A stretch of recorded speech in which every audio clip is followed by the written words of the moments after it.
entonces la hemorragia? Bueno, la hemorragia puede ser por varices esofágicas o por varices gástricas.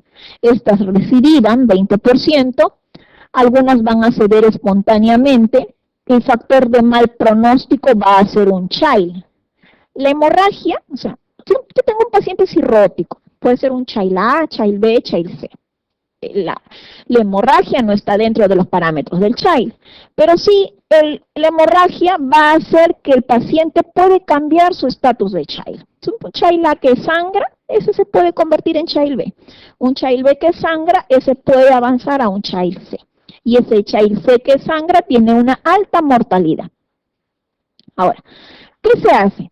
Hemos visto que para las úlceras pépticas el tratamiento endoscópico puede ser clips, probeta caliente o inyección con adrenalina. Para las varices esofágicas y las varices gástricas. Para las varices esofágicas, la primera indicación es la ligadura. Como ven acá, se absorbe, se liga. La primera indicación es el tratamiento con ligaduras. Para las varices gástricas, que generalmente son del fondo gástrico, la primera indicación es la inyección con una sustancia esclerosante, en este caso el histoacril. Bueno, tiene que ver, para recordar rápidamente los parámetros del child, que ustedes saben es el BATEA, bilirrubina, albúmina, tiempo de coagulación, el QUIC, la encefalopatía y la citis. Child A cuando 5 a 6 puntos, Child B de 7 a 9 puntos y el Child C más de 9 puntos. Y aquí solamente unas palabras en cuanto a un paciente que es un cirrótico Child C, que se va a operar de cualquier cirugía, de la uña, de la úlcera sangrante, de la apendicitis o de la hernia. Un paciente cirrótico Child C tiene 80% de mortalidad en lo que se llama mortalidad operatoria, que es en el siguiente mes posterior a la cirugía, independientemente de la técnica o digamos independientemente del cirujano.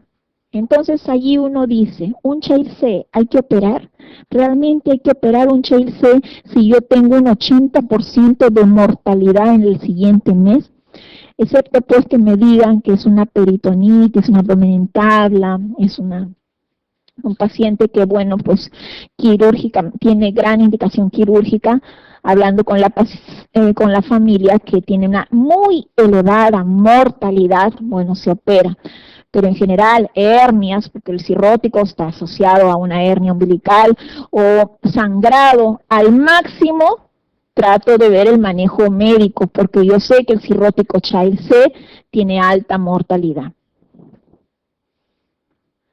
Bueno, ahí está. Al margen de la técnica, paciente con Child C tiene alta mortalidad.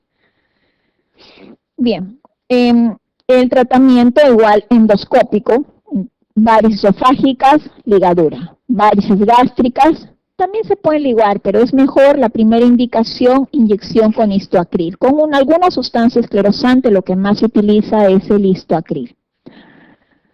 Se pueden utilizar como es un paciente que tiene hipertensión portal y el sangrado está directamente relacionado al grado de hipertensión portal, entonces podemos utilizar un shunt, un TIPS, colocar TIPS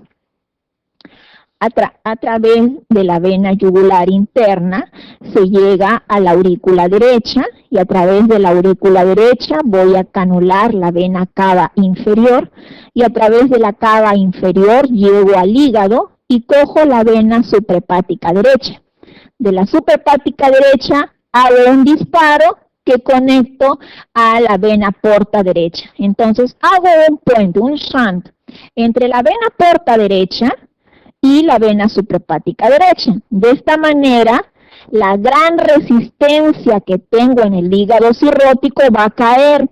Entonces el paciente disminuye la hipertensión portal y consecuentemente disminuye el volumen de sangrado a través de la varice esofágica. Entonces, tips. Hay que evaluar la posibilidad de trasplante hepático indicación es paciente con cirrosis hepática, Child B o Child C, que tenga indicación, que tenga en nuestro medio, en nuestro país, menos de 65 años y que no tenga otra comorbilidad. ¿Cuándo se dice trasplante hepático? Cuando el único problema del paciente es su hígado, es decir, su insuficiencia hepática. Yo no se me ocurre darle trasplante hepático a un paciente que tiene insuficiencia cardíaca, insuficiencia respiratoria, es diabético, hipertenso, descompensado. No, ¿por qué? Porque al hacer un trasplante hepático, cambio el hígado y el objetivo es retornar a ese paciente a la normalidad. Entonces ese paciente, sacando el hígado enfermo, se convierte en un paciente normal, o sea, tratamos la hipertensión portal y tratamos la enfermedad hepática. Entonces no tiene que haber otra enfermedad extrahepática. Entonces, en nuestro medio, la edad es dependiendo del grupo trasplantador. En nuestro medio, la edad de corte son hasta los 65 años. Si hay una hemorragia masiva, o sea, viene el paciente cirrótico que llega a la emergencia, que tiene una hemorragia masiva, ya dijimos grado 3 o grado 4, entonces hay que tratarlo de manera aguda, hasta que llamemos al gastroenterólogo y ya se murió. Entonces, una sonda compresiva. Esa sonda compresiva es una sonda de 3 vías, así como una nasogástrica, pero con 3 lúmenes. Se utiliza la sonda de Sense-Stacken-Blackmore, que tiene por objetivo comprimir las varices gástricas y comprimir las varices esofágicas. Se usa de manera aguda, rápida, en el sangrado masivo del paciente cirrótico, pero solamente puede durar 48 horas, porque como es un proceso, el objetivo es comprimir las varices. Si se comprimen más de 48 horas, va a haber isquemia de la pared, tanto gástrica como esofágica, y ya como consecuencia voy a tener isquemia, necrosis y perforación gástrica, perforación esofágica. Entonces, la sonda de Sense-Stacken-Blackmore, que, bueno, la del Limto, que es igual, tiene el mismo objetivo, no se debe usar más de 48 horas. Es para que el paciente deje de sangrar y luego lo llevan a la endoscopía para el tratamiento con ligadura o con histoacril. Bueno, ahí está el shunt, un transyugular intrahepatic portosystemic shunt. Dijimos, yugular interna, aurícula derecha, vena cava inferior, se canula la vena suprahepática derecha y de la vena suprahepática se dispara la cava inferior, la suprahepática derecha, y de la suprahepática derecha se dispara un stent, que es un stent que va intrahepática, eso es intraparenquimal, va a llegar a localizar la división de la vena porta derecha. De manera que a este nivel de la vena porta tenemos una alta presión portal debido a la resistencia que genera el hígado cirrótico. Entonces hay una gran presión portal que llega hasta la vena porta derecha, pero como hemos puesto un puente, un shunt, normalmente tiene 5 centímetros este puente, la sangre va a pasar rápidamente hacia la circulación sistémica de la vena suprahepática derecha, llega a la vena cava, la aurícula derecha y de ahí a todo el organismo. ¡Qué bien! Baja la presión portal. Y si baja la presión portal, el sangrado por las varices, ya sean gástricas o esofágicas, va a disminuir. ¿Pero qué va a generar como complicación? Está llegando toda la sangre por la vena porta con gran cantidad de toxinas para que sean detoxificadas a nivel del hígado. Como va a pasar rápidamente a la circulación sistémica, como complicación el paciente va a tener encefalopatía. Entonces, paciente ya no va a tener sangrado, pero el paciente puede tener, si tenía encefalopatía leve, pasa a encefalopatía moderada. Y si era un paciente con encefalopatía moderada, pasa a encefalopatía severa. ¿Qué quiero decir? Cuando les dije trasplante hepático está indicado a un paciente que no tiene otro problema más que su hígado. y es un paciente que no tiene encefalopatía. ¿Por qué? Porque si yo voy a trasplantar a un paciente que está encefalopático severo, entonces no voy a regresarlo a su actividad normal o su actividad laboral o actividad común normal. Entonces, yo no trasplanto a un paciente encefalopático, es contraindicación una encefalopatía severa. Y esta encefalopatía, producto del TIPS, muchas veces no se puede revertir. Entonces, cuando se coloca un TIPS, en otras palabras, se le está diciendo al paciente que su chance de trasplante se acabó. O sea, no se morirá por sangrado, pero se morirá por la cirrosis porque ya no se podrá trasplantar. Entonces, colocar un TIPS es algo muy bueno porque disminuye la presión portal y el paciente, todas las complicaciones de hipertensión portal, la ascitis, el sangrado, van a disminuir, pero el paciente termina encefalopático sus últimos días de vida que le quedan. Acá está la sonda de Sengstaken-Blackmore, tiene 3 vías, igual que una nasogástrica, se colocan, tiene 2 balones, un balón gástrico para cohibir el sangrado de las varices gástricas y un balón esofágico. El balón gástrico se llena con volumen, el balón esofágico se llena a presión, un balón gástrico a volumen, un balón esofágico a presión, es para cohibir el sangrado agudo de la hipertensión portal. No se debe usar más de 48 horas porque, como les dije, genera isquemia de la mucosa y perforación. Cirugía.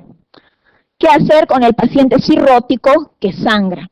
Bueno, primero endoscopía, luego puedo colocar primero una sonda de Sengstaken-Blackmore. En algunos casos se puede colocar TIPS, pacientes seleccionados, que ya estamos viendo que sangra demasiado, no se puede cohibir el sangrado y no hay manera de colocarle un trasplante. Entonces, alternativas quirúrgicas son... El objetivo de la cirugía de un paciente que tiene varices esofágicas sangrantes, el objetivo es, por un lado, disminuir la presión portal. Entonces, disminuyo la presión en la porta y de esa manera deja de sangrar. Ese es el objetivo en la cirugía de las varices. Entonces, la cirugía es hacer un shunt, así como si fuera un TIPS, pero quirúrgico. Un shunt que puede ser selectivo, no de la porta a la cava, es selectivo, de la vena esplénica que es tributaria de la porta a la vena renal izquierda que es tributaria de la cava. Entonces un shunt selectivo espleno-renal distal, también llamado operación de Warren, de A-R-R-E-N. O puede ser un shunt no selectivo, tipo TIPS. Corto la porta y la anastomosa la cava. Como comprenderán, todo el flujo de la vena porta va a la cava cuando se hace término lateral, o puede hacerse lateral. La encefalopatía va a ser mayor cuanto más no selectiva sea la cirugía. También hay cirugías no vasculares, o sea, no derivativas, no shunt. Es decir, sangra las varices esofágicas, entonces me pongo a ligar varices por varices, ligo. La hipertensión portal continúa. De momentito no va a sangrar el paciente. Eso se llama desconexión ácido portal. No derivativa, no vascular. O una transección esofágica. Todas las varices de la circunferencia esofágica se empiezan a ligar. Obviamente no va a sangrar hasta que nuevamente aumente de tal grado la hipertensión portal y nuevamente se forman otras varices esofágicas y nuevamente sangra. A mayor cirugía, estas son cirugías vasculares, a mayor cirugía, menor recidiva. Era mayor mortalidad, mayor complicación, porque son cirugías de alto volumen sanguíneo.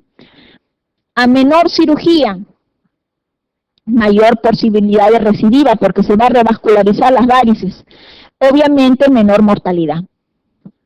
La desconexión ácido-portal, esa que es ligar, hay que ligar la vena gástrica izquierda, hay que ligar la arteria esplénica, hay que realizar esplenectomía, disminuye el volumen sanguíneo a la porta, realizar transección esofágica. La transección esofágica consiste, tengo el estómago, hago la parotomía y tengo el estómago, hago una gastrotomía. Ingreso al estómago y a través del estómago llego hacia el esófago abdominal. Habíamos dicho que el esófago abdominal tiene 5 centímetros. Entonces se llega con una sutura mecánica circular y se dispara. Al disparar la sutura mecánica, lo que hago es toda la circunferencia del esófago, la estoy ligando y la estoy anastomosando. Parcialmente o temporalmente deja de sangrar. Y como para hacer eso, abrir el estómago, hay que hacer una gastrorrafía.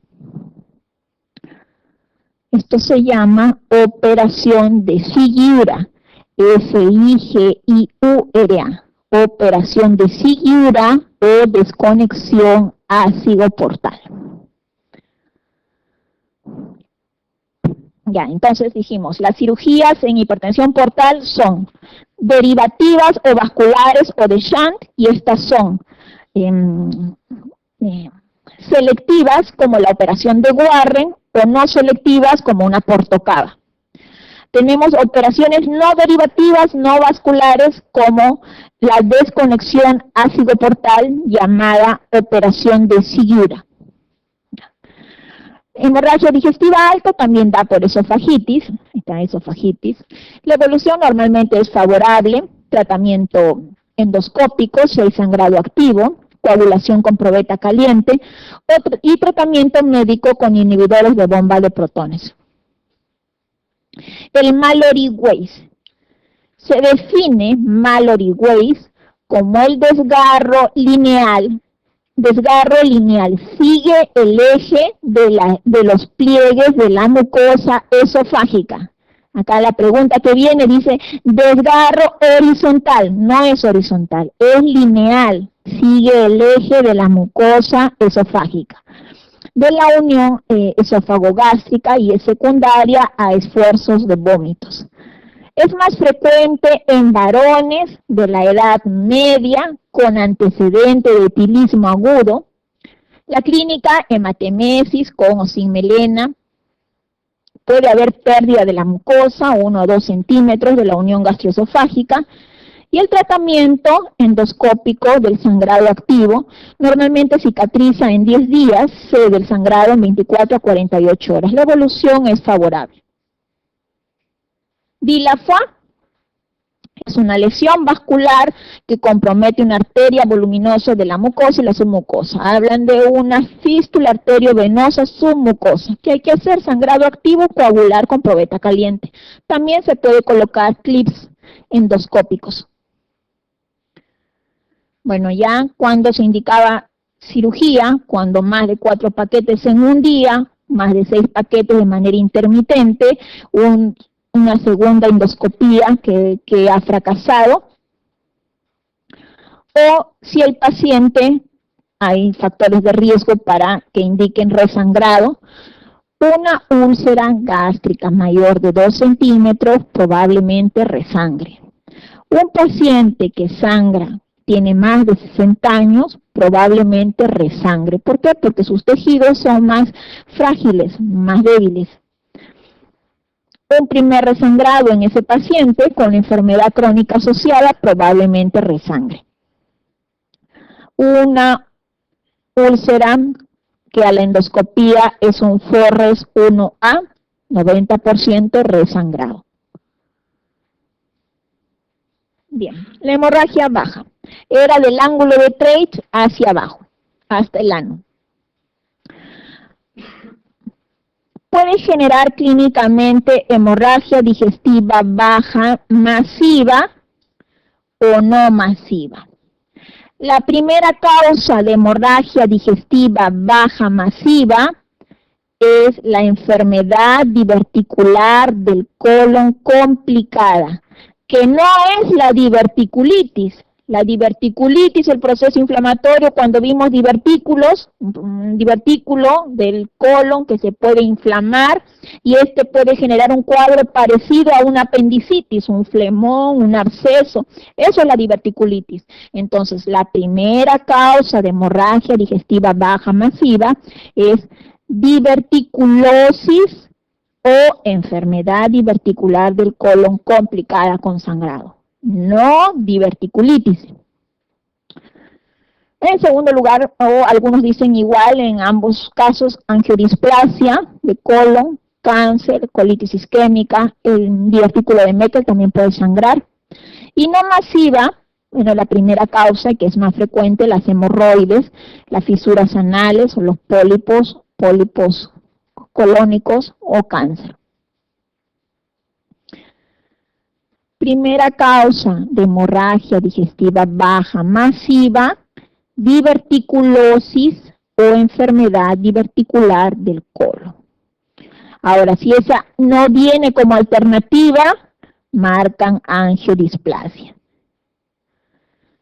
La clínica puede haber hematoquesia, rectorragia, melena, dependiendo del volumen de sangrado, cambios hemodinámicos.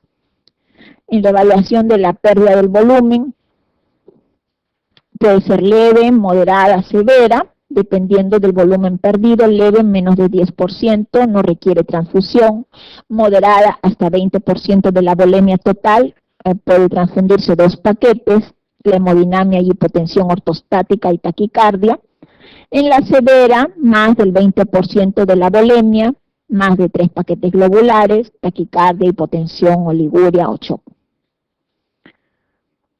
En la baja, 3 líneas: catéter venoso central, sonda vesical, sonda nasogástrica.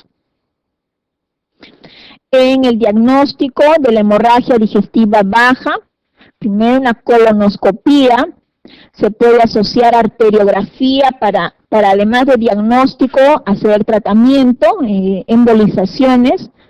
En algunos casos, si el paciente ya dejó de sangrar, una radiografía de colon con enema, o puede ayudar indirectamente una angiotomografía. Cuando es quirúrgico, en general ya habíamos dicho, igual que en la alta, cuando tiene más de 4 unidades en un día, cuando resangra, cuando el sangrado recurrente. Y bueno, en la alta es el Forres 1A, es el sangrado que va a recurrir 90%. Bien, esto es de la hemorragia digestiva alta en general, cuando es lo que hay que hacer las endoscopías. El concepto es que las varices se ligan y si ya no sangra hay que ir a un control de varices por las endoscopías. Si sangra, si continúa sangrando, el paciente puede ir a TIPS o a tratamiento quirúrgico. En los casos de que el paciente ya no sangre, generalmente el Mallory Weiss va a buena evolución, se va a controlar el sangrado y el paciente va a alta rápidamente. Pero si el paciente no hay una causa evidente del sangrado y continúa con hemorragia digestiva alta, se puede llegar a otros estudios más avanzados, como son la angiografía, colonoscopía o enteroscopías para diagnóstico de hemorragias digestivas que no se conocen el origen. Entonces ya les dije, hay que colocar sonda nasogástrica, colocar un catéter venoso central y una sonda Foley, es decir, 3 vías en el manejo de la hemorragia digestiva baja.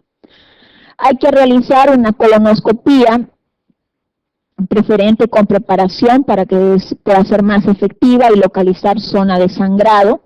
Y dependiendo del volumen de sangrado, se puede hacer una arteriografía y mediante la arteriografía se puede embolizar la zona sangrante, la arteria que se encuentra sangrando.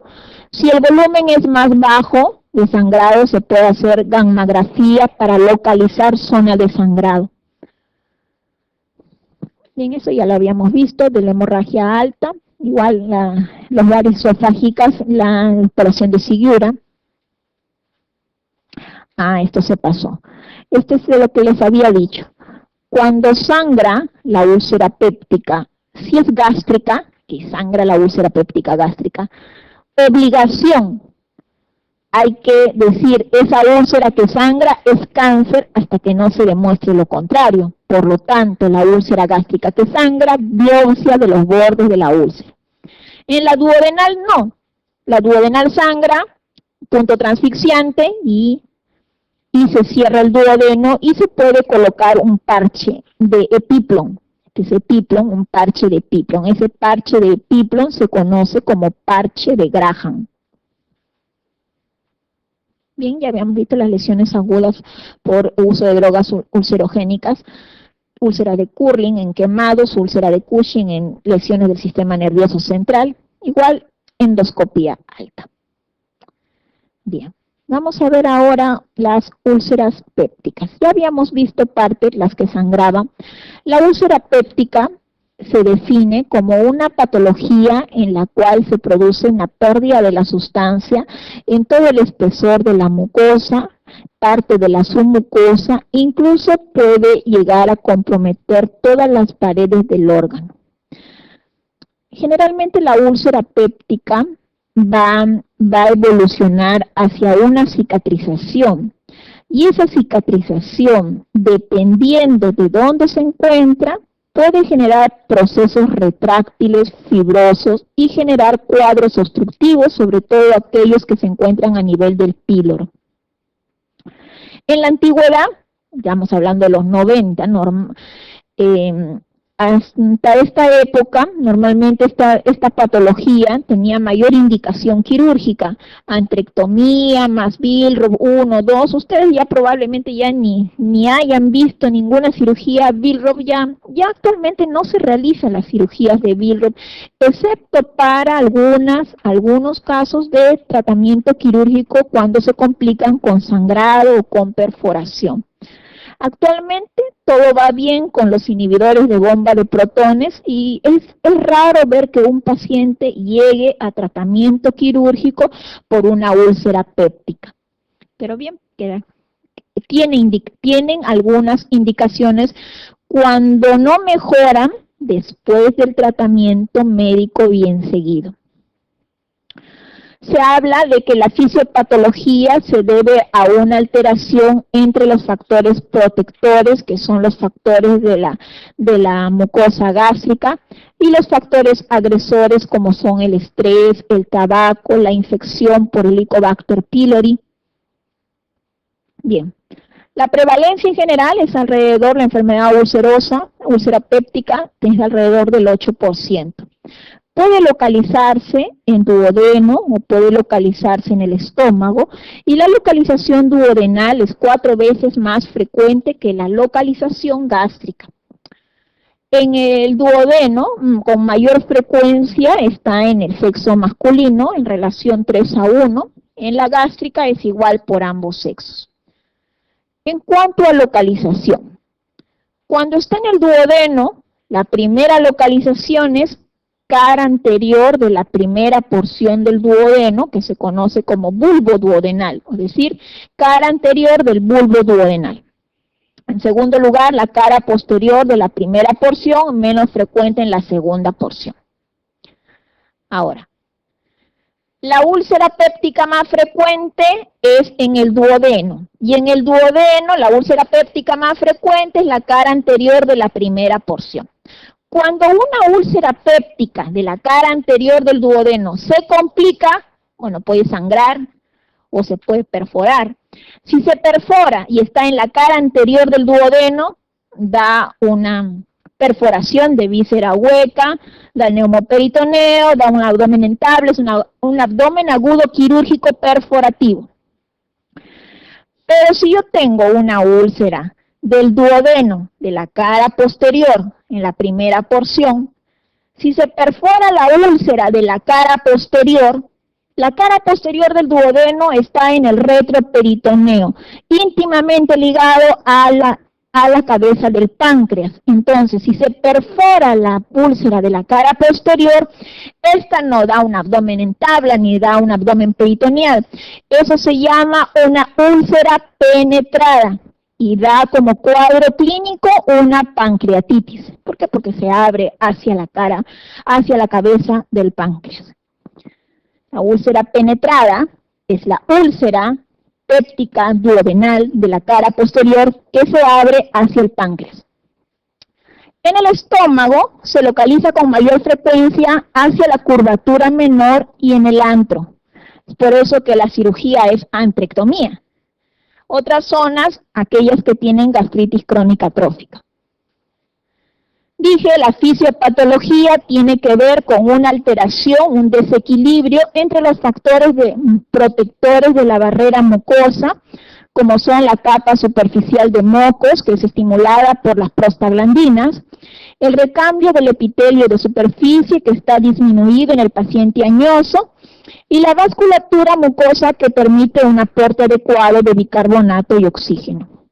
Los factores nocivos agresores es la infección por el Helicobacter pylori, el uso de AINES, aspirinas que disminuyen las prostaglandinas y el tabaco o estrés. El Helicobacter pylori es un flagelado microaerófilo, tiene 4 a 6 flagelos, es una bacteria gram negativa, espiral, flagelada. Oxidasa positiva, catalasa positiva. Como tiene flagelos, esos flagelos van a ingresar en la capa de la barrera mucosa y van a generar un microambiente microaerófilo. Este ambiente microaerófilo que genera el Helicobacter pylori es propicio para mayor cantidad de bacterias gram negativas y todas ellas generan destrucción de la capa mucosa gastroduodenal. Nuevamente, una bacteria gram negativa, flagelada, microaerófila, catalasa positiva, oxidasa positiva. Causas: 90% de las úlceras duodenales tienen como factor de riesgo la presencia del Helicobacter pylori, hasta 80% de las gástricas. En el anciano, el principal factor de riesgo es el uso de AINES o, en general, la aspirina.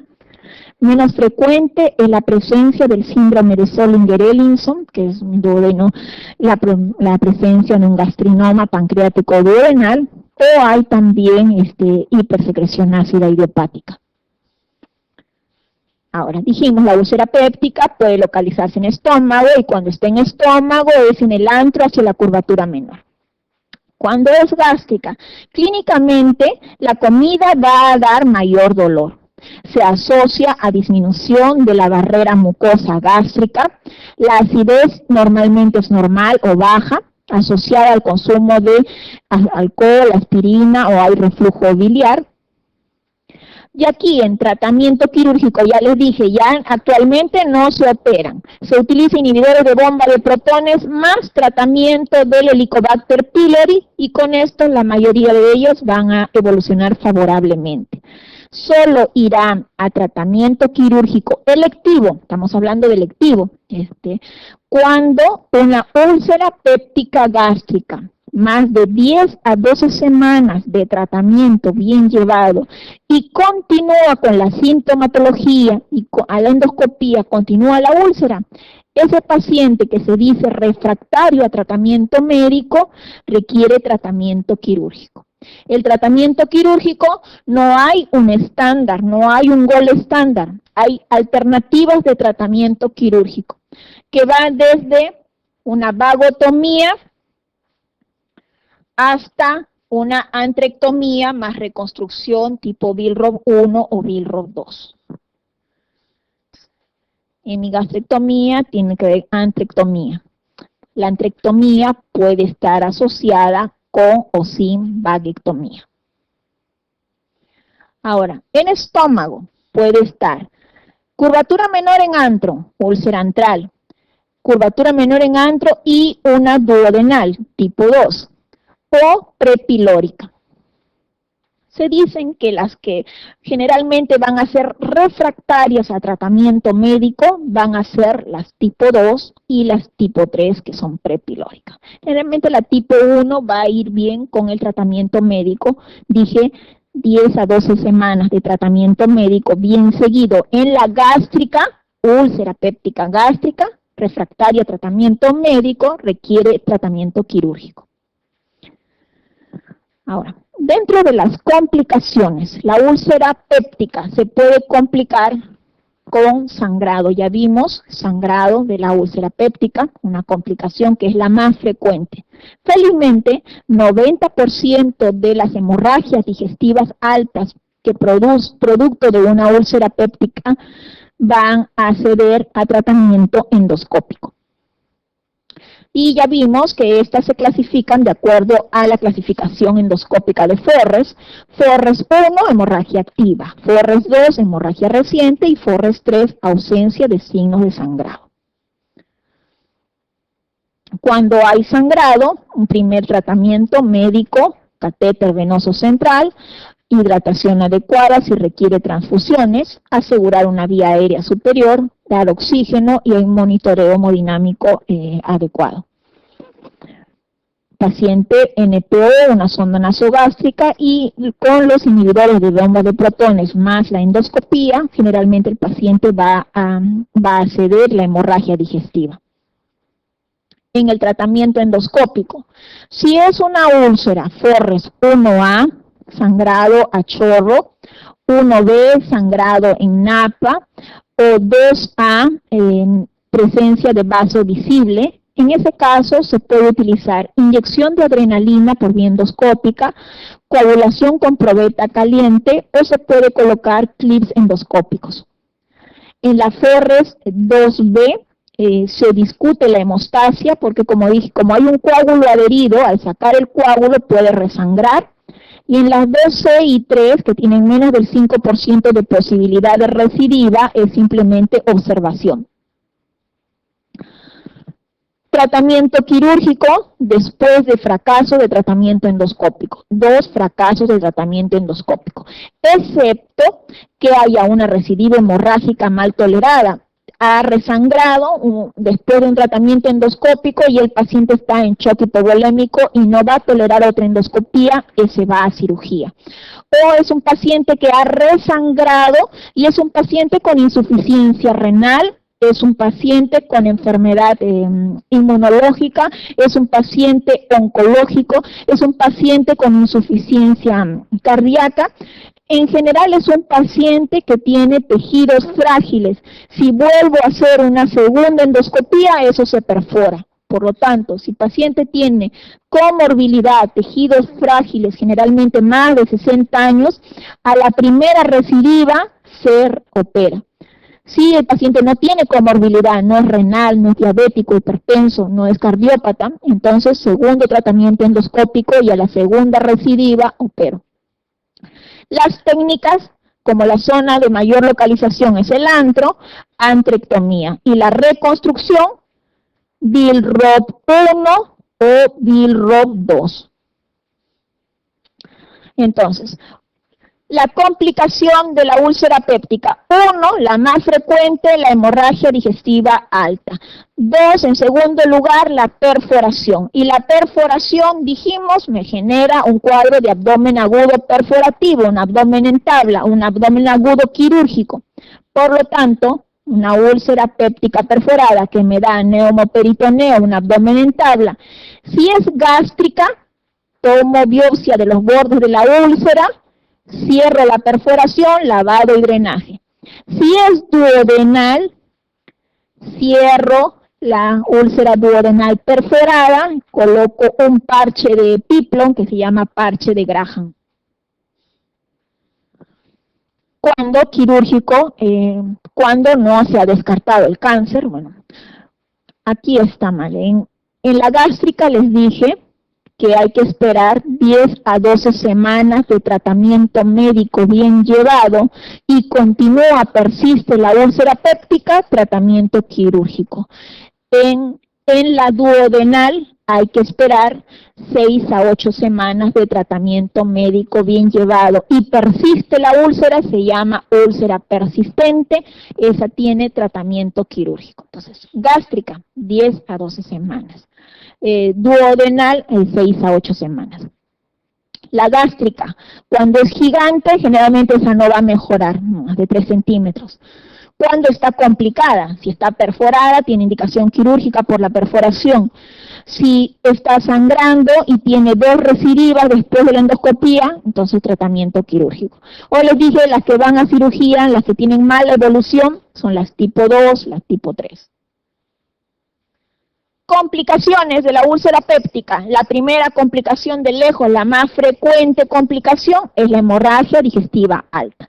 En segundo lugar, la complicación es la perforación, que me da un abdomen agudo perforativo. En ese caso, tratamiento es quirúrgico. Pero si es una úlcera péptica duodenal de la cara posterior de la primera porción, esa se perfora hacia el páncreas, me da pancreatitis. El tratamiento será el manejo de la pancreatitis. La pancreatitis de inicio es manejo médico y si no mejora, si hay inestabilidad hemodinámica, es manejo quirúrgico. Hay una úlcera que era prepilórica, gástrica prepilórica. Y al inicio de la úlcera péptica les dije que la úlcera péptica cicatriza, hace fibrosis, cicatriza, hace fibrosis. Si la úlcera péptica prepilórica cicatriza, va a generar un proceso cicatricial a nivel pilórico y va a generar un cuadro de síndrome pilórico. Entonces va a generar una obstrucción gastrointestinal alta, un síndrome pilórico. El síndrome pilórico, el síndrome obstructivo, como complicación de la úlcera péptica, como de inicio es inflamatorio, hay que dar corticoides, antiinflamatorios, dilataciones con balón por vía endoscópica. Pero si no mejora, sigue la obstrucción, se va a tratamiento quirúrgico. Antrectomía más Billroth 1 o Billroth 2. Pero si, bueno, es un paciente muy anciano, mucho riesgo quirúrgico, simplemente puedo hacer un bypass, una gastroenteroanastomosis. Ahí está. La úlcera genera un cuadro cicatricial, un cuadro obstructivo pilórico, que a la endoscopía se ve un cuadro obstructivo pilórico, que va a generar como consecuencia una alteración anatómica del estómago. Entonces, reseco el antro, gastroduodenanoanastomosis o Billroth 1 o gastroyeyunoanastomosis Billroth 2. Pero si el paciente tiene alto riesgo quirúrgico, no puedo resecar, entonces llevo un asa yeyunal al estómago y hago un bypass, una gastroenteroanastomosis de manera, una cirugía menor, ¿no? La estenosis da cuadros, así, gran distensión del estómago, sobre todo en las localizaciones vulvares. La clínica de este síndrome pilórico va a ser vómitos alimentarios, no biliares, por cuanto la obstrucción se encuentra antes del drenaje biliar. Son vómitos postprandiales tardíos. Al laboratorio, una alcalosis metabólica, porque los vómitos van a ser de la acidez gástrica, alcalosis metabólica, hipocalémica, hipoclorémica. Son la clínica del síndrome pilórico, es un paciente desnutrido, deshidratado, con plenitud gástrica, indigestión, el estómago está dilatado. Incluso se pueden observar ondas peristálticas en el epigastrio. El diagnóstico a la vía endoscópica, hay una prueba que es el test de solución de cloruro de sodio o el estudio de radionucleótidos de vaciamiento gástrico para el diagnóstico del síndrome pilórico post-úlcera péptica. Y el manejo de inicio es sonda nasogástrica, hidratar, porque el paciente está deshidratado, drogas antisecretoras, tratamiento del Helicobacter pylori. Paciente que está desnutrido, hay que dar nutrición ya sea enteral o parenteral. Manejo endoscópico primero, con dilataciones endoscópicas, pero si falla el tratamiento endoscópico con balón, entonces hay que hacer antrectomía y reconstrucción gastroyeyunal o gastroduodenal. Les dije que en el tratamiento quirúrgico de la úlcera péptica no hay un gol estándar, no hay cuál es mejor que el otro. Solamente hay variables de tratamiento que pueden ser vagotomías o antrectomía. Ahora, la vagotomía puede ser troncular cuando ustedes saben que hay esófago abdominal 5 centímetros. El esófago abdominal, esos 5 centímetros de esófago abdominal, trae acompañado el nervio vago. Tenemos el nervio vago derecho, que se hace posterior, el nervio vago izquierdo, que se hace anterior.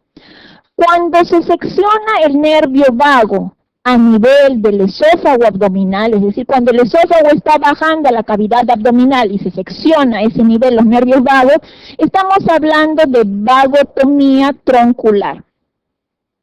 Como secciona el vago, como consecuencia de la vagotomía troncular, voy a tener atonía gástrica. Entonces, el paciente no tiene un adecuado vaciamiento gástrico como complicación de la vagotomía troncular. Por lo tanto, la vagotomía troncular debe asociarse a un procedimiento quirúrgico de derivación, que puede ser una piloroplastia para ayudar al vaciamiento gástrico, o puede ser una antrectomía más reconstrucciones de tipo Billroth, o puede ser simplemente una gastroyeyunoanastomosis, porque es complicación de la vagotomía troncular, la atonía gástrica. Ahora viene el estómago. El estómago tiene su curvatura menor, su curvatura mayor. Cuando se secciona el nervio vago a nivel de la curvatura menor del estómago, eso se llama vagotomía selectiva. Se va a preservar la rama hepática que va hacia la vesícula biliar, hacia el hígado, y se va a preservar la rama celíaca que va hacia el tronco celíaco. Entonces, vagotomía selectiva también se va a asociar a atonía gástrica. Entonces, también tengo que asociar a un procedimiento derivativo. Puede ser piloroplastia o reconstrucción Billroth 1, Billroth 2. Pero si yo secciono el nervio vago, solamente las ramitas que van hacia el antro y parte del cuerpo, es decir, vagotomía de las células parietales. Preservo la rama que va hacia el píloro, que es el nervio de la Target. Eso se llama la vagotomía ultraselectiva. La vagotomía ultraselectiva, como estoy preservando el nervio de la pata de ganso o nervio de la Target que va hacia el píloro, no va a haber problema de vaciamiento gástrico. Entonces, no requiere un procedimiento derivativo. Entonces, vagotomía puede ser troncular, selectiva o supraselectiva. La troncular y la selectiva requieren un procedimiento derivativo, que puede ser piloroplastia, puede ser antrectomía, además reconstrucción Billroth 1, Billroth 2. La vagotomía ultraselectiva, también llamada vagotomía de las células parietales, que preserva el nervio de la Target, no requiere un procedimiento derivativo porque el vaciamiento gástrico está asegurado. Bueno, eso es lo que dice eso. La úlcera perforada es quirúrgica, bueno, es un abdomen, es una laparotomía. Una laparotomía, toma de muestras, hay que tomar bordes de la úlcera gástrica para descartar cáncer. La duodenal no requiere bordes de la úlcera. Y como complicaciones posteriores puede haber dumping, diarrea, gastritis, de reflujo gastroduodenal. A ver, la vagotomía troncular o selectiva solamente en casos de complicaciones quirúrgicas o recidivas.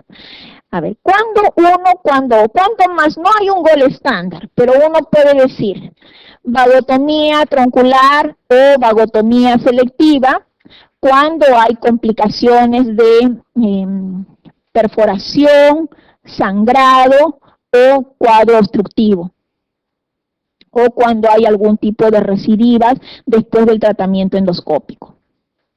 La vagotomía ultraselectiva actualmente tiene muy pocas indicaciones. Si bien es cierto, es menor cirugía, porque solamente va hacia las células parietales y por lo tanto se va a disminuir la secreción de acidez gástrica, siempre queda por allí un nervio que no se ligó, que no se seccionó, y la posibilidad de recidiva es alta. Entonces, alta posibilidad de recidiva en la ultraselectiva.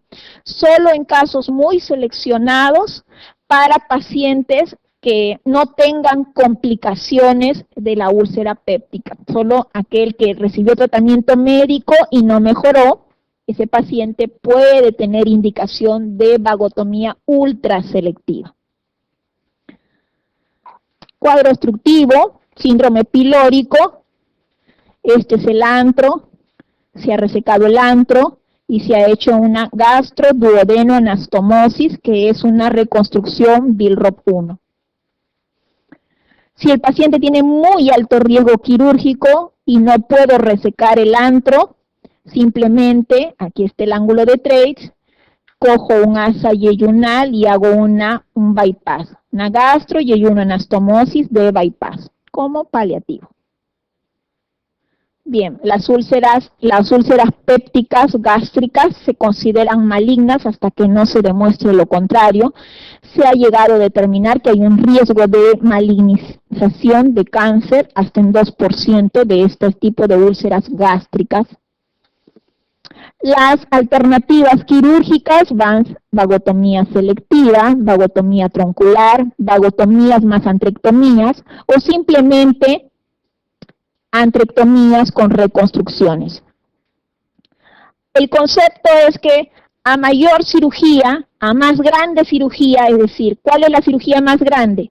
Vagotomía troncular más antrectomía más reconstrucción gastroyeyunal Billroth-2, esa es la cirugía más grande.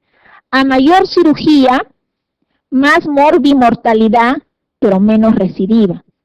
A menor cirugía, o sea, puedo hacer una vagotomía selectiva y piloroplastia, hay menos morbilidad, pero mayor recidiva. Obviamente, la que es menos cirugía, la vagotomía ultraselectiva, solo secciono los nerviecitos que van al antro y al cuerpo gástrico. La vagotomía de las células parietales es la que tiene mayor posibilidad de recidiva. Entonces, alternativas son vagotomía troncular, secciono los nervios vagos que están acompañando al esófago abdominal, secciono los nervios. Eso me da atonía gástrica. Entonces tengo que hacer una derivación. Puede ser una piloroplastia. ¿Qué cosa es la piloroplastia? A nivel del píloro secciono 5 a 7 centímetros siguiendo el eje del intestino y anastomoso en sentido contrario, piloroplastia. O puedo hacer antrectomía. Cuando saco el antro, me queda estómago y me queda duodeno. Entonces puedo hacer una gastroduodenoanastomosis, cirugía de Billroth-1. O cierro el duodeno, porque como dicen, el duodeno tiene alto riesgo de que se abra, que se perfore, es muy difícil las anastomosis, y además como el duodeno está fijo, es más complicado la anastomosis, es más fácil llegar hacia el Treitz y jalar un asa yeyunal que está móvil y hago una gastroyeyunoanastomosis o cirugía de Billroth-2. Cuando yo hago esta cirugía, cierro el duodeno y llevo el asa yeyunal. Aquí me va a quedar primera, segunda, tercera, cuarta porción duodenal y un poquito de yeyuno. A eso se llama asa aferente. Y esa asa larga se puede complicar. Entonces me puede dar síndrome de asa aferente. ¿En qué cirugía se presenta el síndrome de asa aferente? En la cirugía Billroth-2. Aquí esta asa larga se puede complicar. Dicen que se puede ulcerar, se puede volvular, puede generar adherencias, o dicen que se pueden meter detrás de la anastomosis y a eso se llama hernia retroanastomótica. Entonces, una reconstrucción después de una antrectomía puede ser una Billroth 2. Y la Billroth 2 es una gastroyeyunoanastomosis. Producto de la cirugía Billroth 2, como complicación, puedo tener síndrome de asa aferente. Este síndrome de asa aferente, pues el asa puede sangrar, volvularse, torcerse, bueno. Dicen que la complicación más frecuente del síndrome de asa aferente es la hernia retroanastomótica, que el asa se meta detrás de la anastomosis gastroyeyunal. Y también puedo hacer a esta es, cierro el muñón duodenal, me voy al traits, del traits cuento, agarro mi centímetro, 60 centímetros, a 60 centímetros del yeyuno, corto el meso y corto el intestino, el asa distal la asciendo, ya hago una gastro-yeyuno-anastomosis, y el asa proximal anastomoso a 60 centímetros de la primera, o sea, hago una entero-anastomosis. Esto se llama gastro-yeyuno-anastomosis en Iderrux. Entonces, ¿y para qué hago tanta cosa? Se dice que la anastomosis más fisiológica es la anastomosis en Iderrux, que es la que en la actualidad más se usa. ¿Por qué? Porque acá pues hay reflujo alcalino. Miren, la bilis llega acá, hay reflujo alcalino, y aquí ocurre en esta zona lo que se llama el cáncer de las anastomosis por patología benigna. Hay mayor riesgo de cáncer en la línea anastomótica posterior a una Billroth 1 y a una Billroth 2. Eso no sucede en la Iderrux, porque acá el reflujo alcalino va a ser más difícil porque he contado 60 centímetros desde el trace, más difícil que regrese la bilis hacia la anastomosis. Entonces, más fisiológica, menor complicación, la de Iderrux. Cuando alguna de estas se complica, recidiva algo, esa se debe de convertir a una cirugía en Iderrux. Bien, ahí están las vagotomías, troncular, la selectiva y la piloroplastia, a ese nivel. Cuando se seccionan los nervios vagos que van a nivel del antro y cuerpo, la ultraselectiva. La úlcera que está perforada. La duodenal, más frecuente a 2 centímetros del píloro. La primera causa, el Helicobacter pylori. Los factores de riesgo, el tabaco, los AINES, la uremia. Esta clínicamente, la úlcera péptica duodenal, se alivia con la ingesta de alimentos y de antiácidos, que no sucede con la gástrica. Y ahí están las vagotomías que ya les dije, troncular, selectiva o ultraselectiva. La ultraselectiva no requiere otra cirugía más. Las anteriores, sí, algún tipo de antrectomía, con o sin vaguectomía y algún tipo de reconstrucción. Troncular a nivel del esófago abdominal. Fíjense, le dije, el vago derecho se hace posterior. El vago izquierdo se hace anterior.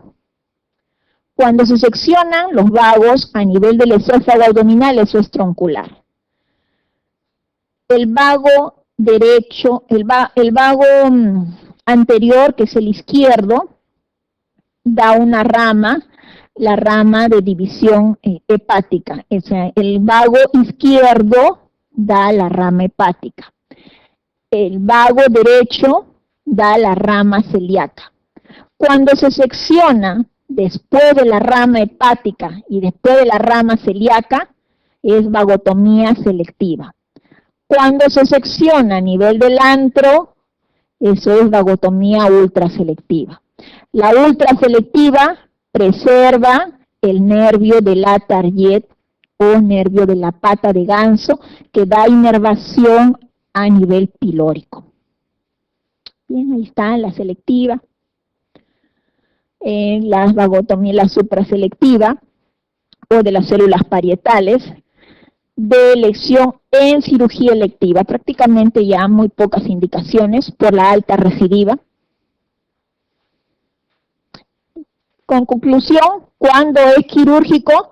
Cuando la duodenal 6 a 8 semanas de tratamiento médico bien llevado y no mejora, eso se llama una úlcera duodenal intratable. 10 a 12 semanas de tratamiento médico bien llevado en la gástrica, eso es úlcera gástrica intratable.